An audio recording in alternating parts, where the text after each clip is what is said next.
Namuhunan ako dyan, Ninong. Kala mo. Wala akong pakialam sa nararamdaman mo. Nangyari na naman tayo dito. Wala ka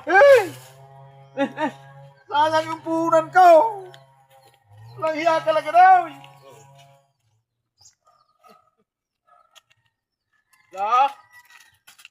Lala.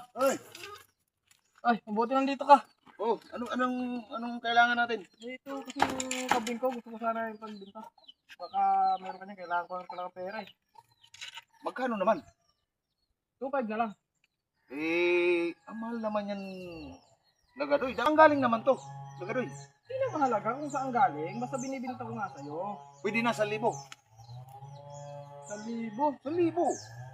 Ilang naman ang pera ko rito. Kung magmamadali ka, babayaran ko sa'yo ng 1,000 yan. Dahil kaibigan naman kita, sige. 1,000? Oh, Sige. Sige. Ito ha. Pasensya ka na dyan sa ano ha. Salamat. Sige. Salamat. Dulo ha. Sige. Sige, ingatan mo yung kambing ko ha. Sige. Oo. Maganda.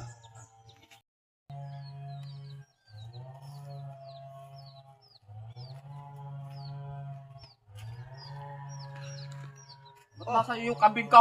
Ninong, andyan ka pala. Ba't nasa iyo yung kambing ko? Ba't kinuha mo yung kambing ko? Hindi ko to kinuha.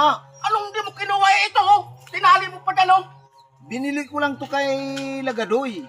Oh, akin yan eh. Ba't binili mo yan doon? Ay, ba't kinuha yan doon sa talian ko eh? Sabi niya sa akin, sa kanya raw to. Hindi ko naman alam na sa'yo to eh. Kaya, mura lang ang bili nakin sa kanya eh. Ba't bili ka ng bili ng hindi mo lang inaalam kung saan galing yung kambing na yan? Malay ko ba? Ano ba to kung saan galing? Sabi niya sa kanya. Kukunin ko yan. Kambing ko yan eh. Ang pera ka naman Ninong. Namuhunan ako dito eh. Kung pakialam sa nararamdaman mo, basta yung kambing ko yan. Kukunin ko yan. Sa'yo at sa gusto mo, kukunin ko yan. Gusto mong madamay? Mas malaki ang kaso ng bumibili kaysa doon sa kumuha ng kambing ko. Ayokong madamay pero kukunin ko to. namuhunan ako dyan Ninong. Wala akong pakialam sa nararamdaman mo. Nangyari na naman tayo dito. Wala ka